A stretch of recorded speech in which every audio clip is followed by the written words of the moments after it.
বন্ধুরা, আজ আমি দেখাবো তোমাদেরকে কচুর শাক রান্না করা।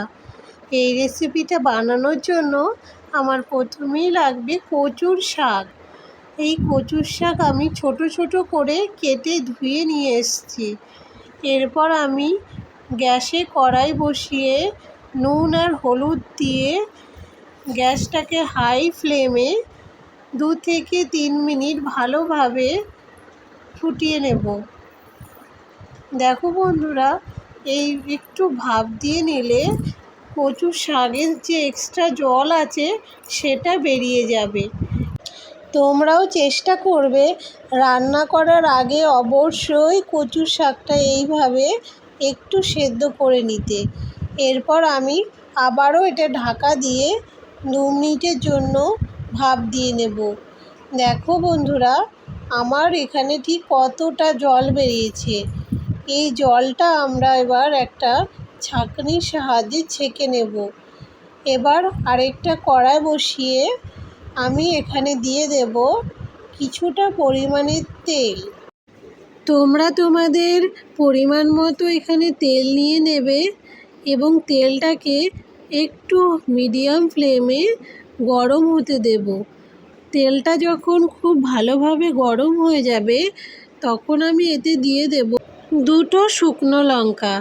এই লঙ্কা দুটোকে একটু ভালোভাবে ভেজে নেব। এরপর আমি দিয়ে দেব এখানে কালো জিরে।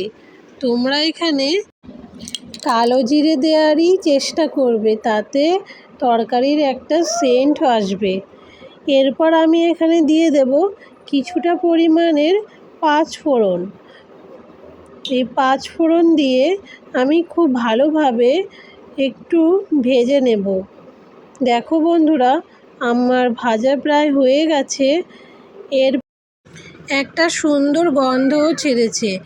এরপর আমি এখানে দিয়ে দেব আগে থেকে সেদ্ধ করে রাখা কচুর শাক। তোমরা তেলটাকে খুব ভালোভাবে গরম করার পরই কচুর শাকটা দেওয়ার চেষ্টা করবে, না হলে কচুর শাকটা কড়াইতে লেগে যাওয়ার ভয় থাকবে। আমি কচুর শাকটা এখানে দিয়ে 2 থেকে 3 মিনিট ভালোভাবে নাড়াচাড়া করে নেব। কচুর শাকটা সেদ্ধ করাতে আমার এখানে জল তেমন আর বেরোবে না। এই তেলেই আমার কচুর শাকটা ভাজা হয়ে যাবে। দেখো, আমি এটা এখন 2 থেকে 3 মিনিট খুব ভালোভাবে নেড়েচেড়ে ভেজে নেব। এখন আমি এতে দিয়ে দিয়েছি 2টো কাঁচা লঙ্কা।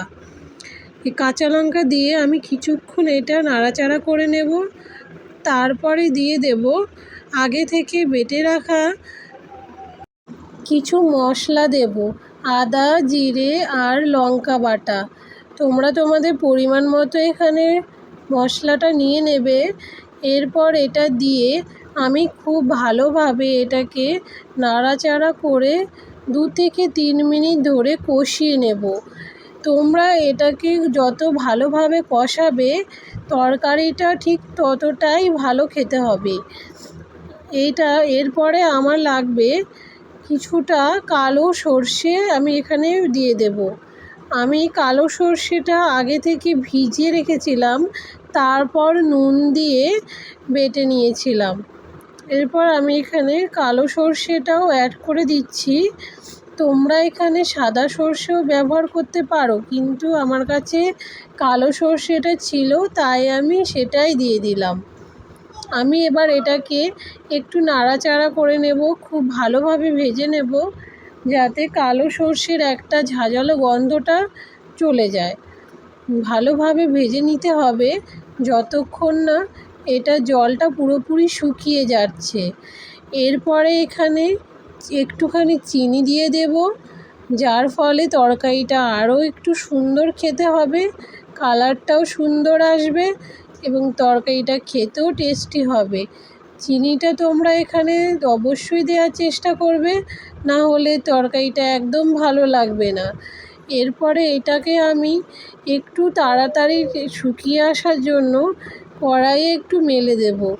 দেখো বন্ধুরা, আমার শাকের জল প্রায় শুকিয়েই গেছে। এই পর্যায়ে আমি এটাকে আরও কিছুক্ষণের জন্য খুব ভালোভাবে ভেজে নেব। এটা একেবারে শুকনো শুকনো হবে, যত শুকিয়ে নেবে ততই টেস্টি হবে খেতে। ভেজা ভেজা থাকলে এটা একদম ভালো লাগে না। এর জন্য তোমরাও চেষ্টা করবে সময় ধরে এটাকে খুব ভালোভাবে শুকিয়ে নেওয়ার। আমার শাক প্রায় রেডি হয়ে গেছে। আমার কচুর শাক তৈরি হয়ে গেছে।